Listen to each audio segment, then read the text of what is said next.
9 lessons from my father's passing. Yes, I'm celebrating 6 years since the transition of my father. So join me in this journey because it's deep. Midlife butterfly, a woman in the sacred in-between. She's not who she once was, and not quite who she's becoming yet. She's unraveling, awakening, remembering. She's navigating life's transitions, divorce, loss, reinvention, moves, with a burning desire for freedom, joy, and soul-led living. She feels the pull to rise, to fly. She is no longer afraid of her own wings. Welcome back to the Midlife Butterfly podcast. This is your host, Ken, as you.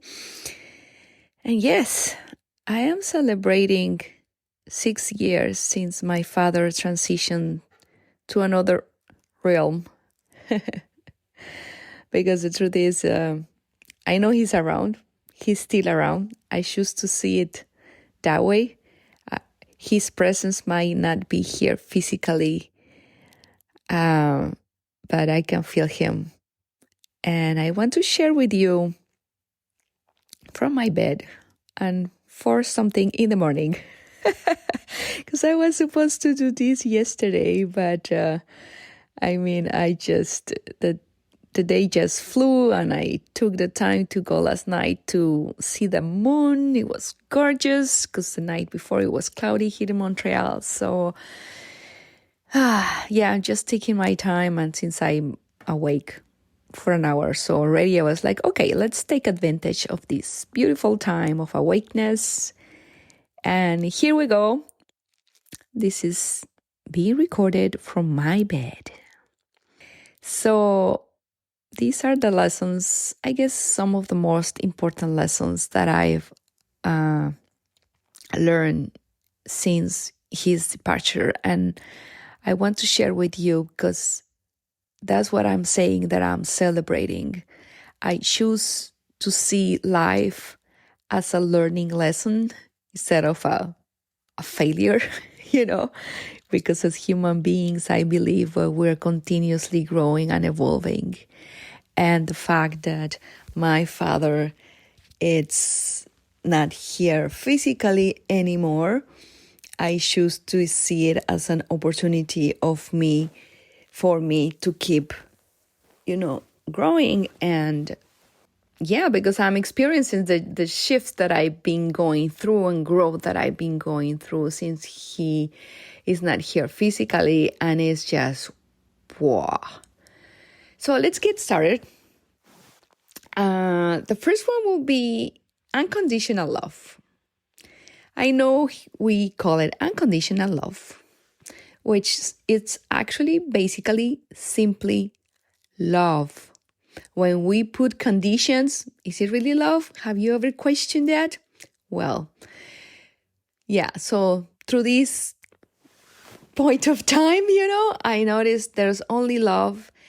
And the fact that he's not here, that doesn't mean that I cannot keep loving him fully and truly, and also feel his presence and choosing to feel his love too. Lesson 2, self-grief. Yes, we are told to grieve the other person. And of course, it's very important, right, to allow the time to feel all the emotions and honor the grieving process of the other person, go to the different stages, anger, denial, etc. And I do believe that it's equally important to process self-grief, because a part of us also died together with that person. Have you ever stopped and reflect about it? Because each relationship is unique and special. We have a special bond with that person, and therefore memories and circumstances and whatever it is that happened in that relationship that make it unique. So a part of us is also dying with that relationship. So take the time to process those emotions, to feel the grieving process itself, but towards the part of you that died. I do believe for me that made a lot of difference after his departure. Lesson 3, acceptance. Oof. His passing was very sudden because he was not sick. He didn't take any medication. He was actually taking a shot of tequila some evenings, during the week. He had a stroke, and after 5 days in the hospital, then he was gone. And also thanks to my mother and her wisdom and the way she sees life. When we were at the hospital, with my siblings and my mother, we chose to be grateful for everything he gave us. He did everything for us, And so by having that gratitude, we also, and that love for him, it was something that it gave us, I don't know, can I say the decision? To say we are so grateful for all you have given us that we just allowed, between quotes, to let you go. It's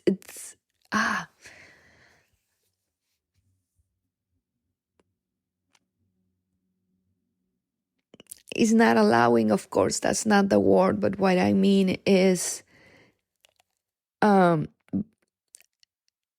it was so sudden that's how we told him that if he wanted to leave, we were okay with it. We were okay with letting him go. Even when the pain was still there, it was fucking painful. But the acceptance of what happened, that it was sudden, that anyway, this was the way it was, it helped me personally to avoid suffering. Because I think if I would not accept what happened, as they say, pain is inevitable, suffering is optional. If I would continue with that pain over and over for not accepting that it was his time to live this, this human experience, I probably would suffer. And acceptance, it takes, to tell you the truth, a lot of courage and resilience, because that pain is still there. It fucking hurts. But I think it's easier to go through that process and again, to avoid suffering. Lesson 4, understanding my siblings better. I got to think about things, and one of the things that I realized, and also to, information, and I remember from a specific person, it was a friend of a friend, and then actually Dr. Gabor Mate also mentions this, that even when we were raised at the same household, all of us, we are 3 siblings, we were not raised exactly the same.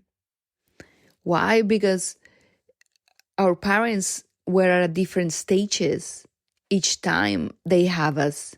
And of course, it was the difference with the first, child in the family, which is my brother. So, of course, it was not the same then when the second came, when I was the sandwich.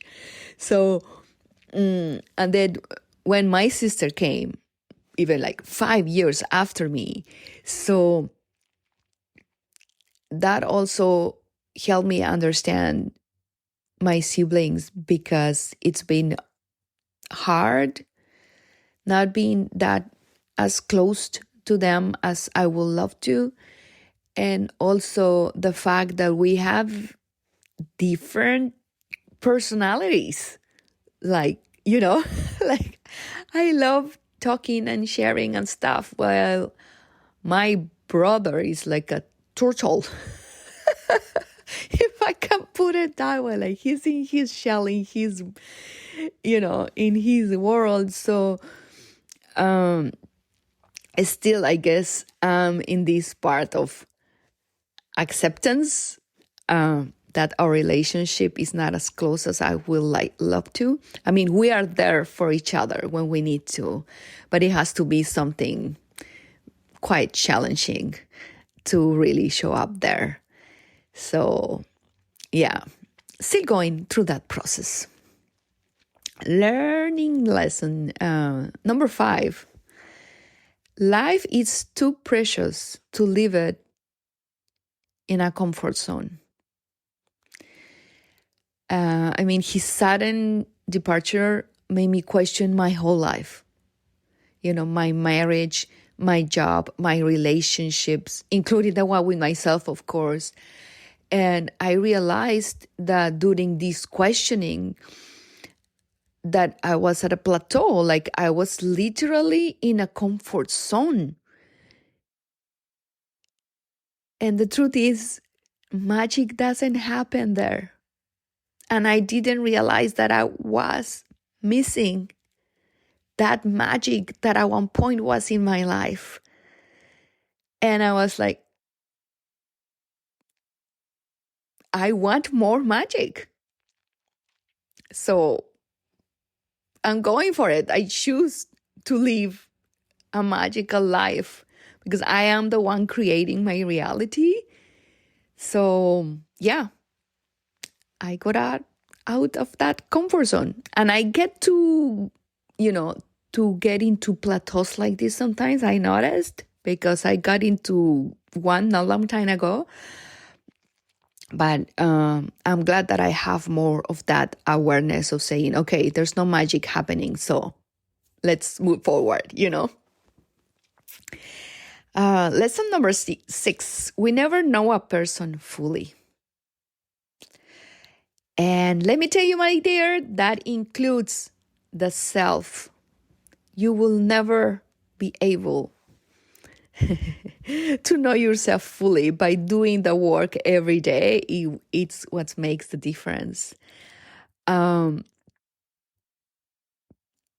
the thing is, each relationship we have, it's different, as I mentioned before. And at the same time, we meet them at different stages in our lives and in their lives, right? At the funeral mass for my father, right on the left side of the church, they have the niche boxes. So when the mass finished, we were to leave his ashes there, right? So we finished the ceremony of putting the ashes inside the niche. And you are in this foggy state of the mind that when we turn around, this foggy mind that you don't know where you are exactly and you're in your own bubble and the whole thing. When I and my family turn around to leave that place, we couldn't. It was packed with people It was completely packed. It was so overwhelming. But you know why? Because I couldn't believe the amount of people that was there to honor my father because they love him. And of course I couldn't know this. He was 74 years old. I remember it was even these two ladies who said, "Oh yeah, he lived with us when he arrived to your hometown to live." And I was like, "What the heck? That was in the 1970s." Um, yeah, it was just so beautiful, and so yeah, understand that you will never understand. You will never know a person fully. And what I mean with this is think in the relationships that you have at this moment.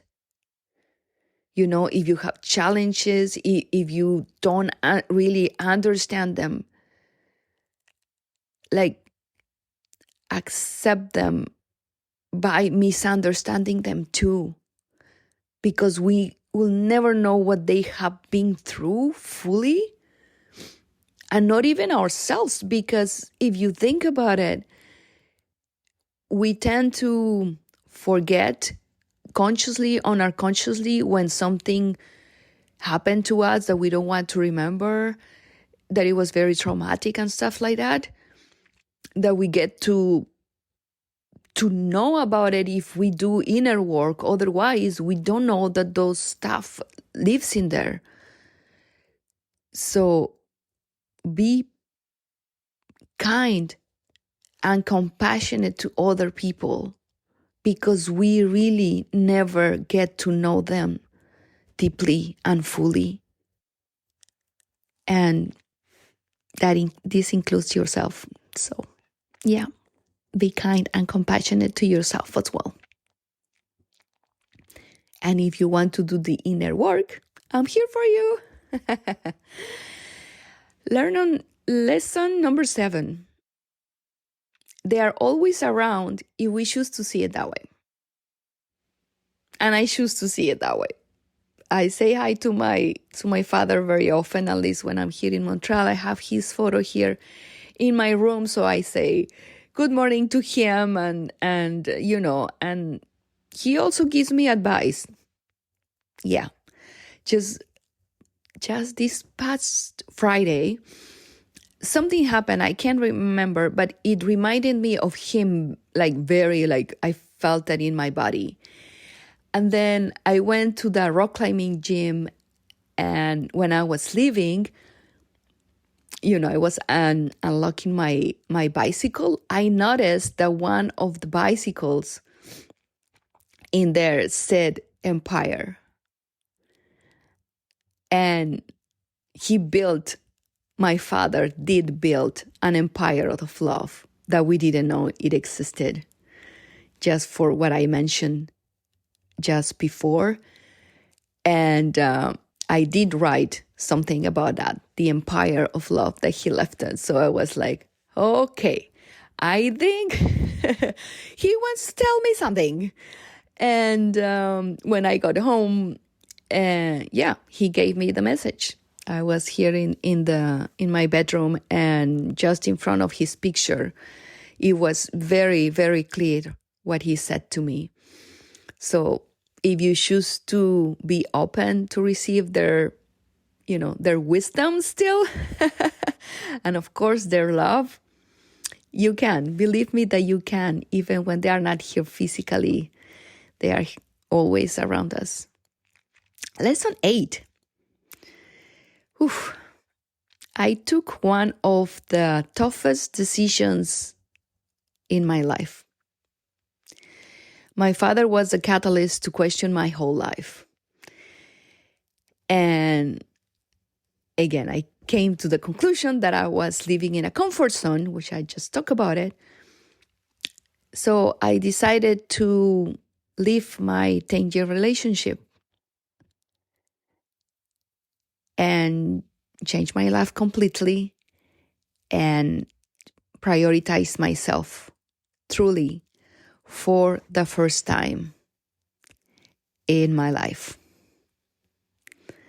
So leaving that relationship has been one of the toughest decisions. And also it was a stretch for me to prioritize myself. Whew, yeah. And the ninth lesson, self-worth. After his departure and leaving my marriage, I decided to take the time to grieve, heal, and take care of myself, like, deeply. And accepting my worth was one of them. It is a process. I believe that most of us, just by not saying that everyone, it's something that we deal with, that we gotta show our worth when we've been taught that it's supposed to be out there. And no, that one, it's basically inside of us, because we are worthy simply by existing. Remember this, you are worthy because you exist, period. But I understand that we gotta clean up a lot of shit to get in there. And so when I was going through this process, I realized, by going deep into what happened, I realized that my sense of unworthiness came from him. The way he was raised and his very, very subtle behavior as a macho man in this patriarchal society, and I understood the root of my unworthiness belief. I healed it and I forgave him between quotes, because there's really nothing to forgive. I mean, he did the best he could according to the knowledge that he had. So yeah, these are the 9 lessons that I wanted to share with you. And I think my invitation for you is to find a way of seeing life like this as a lesson, even when pain is there, when we gotta go through grief and getting to know ourselves at a deeper level is worth the energy and time for that, because we can see life from a different perspective. And when we do that, we can change our life simply by seeing it from a different perspective. So this is it for today, September 9th, 6 years from the passing of my father, and honoring him with all my love, with all the pride of being his daughter, with all the joy and gratitude that I can have for him giving me this life, and my mom as well. And all the beauty, all the effort that he put into raising me. And knowing that despite the fact that he's not here physically, I still can feel his love. And his whistle. Listen to his whistle. He had a very particular whistle. And yes, honoring death, because the truth is, death is part of life. Much love to you. Have a beautiful day. And check my show notes if you would like to work with me in my one-on-one coaching programs. And I have a retreat coming out in October close to Montreal, Quebec, Canada. So yeah, stay tuned. Thank you for tuning into Midlife Butterfly. If this episode lit a spark in you, hit that subscribe or follow button on Apple Podcasts, Spotify, or wherever you love to listen, so you'll never miss the magic. If you're feeling generous, drop a review on Apple Podcasts. It helps this empowering content reach more souls ready to transform their lives. And don't forget to take a photo of you while listening and share it on your socials. You can tag me at KenasYou so I can celebrate you and your expansion. Until next time, keep spreading those wings and living in joy, growth, and pleasure.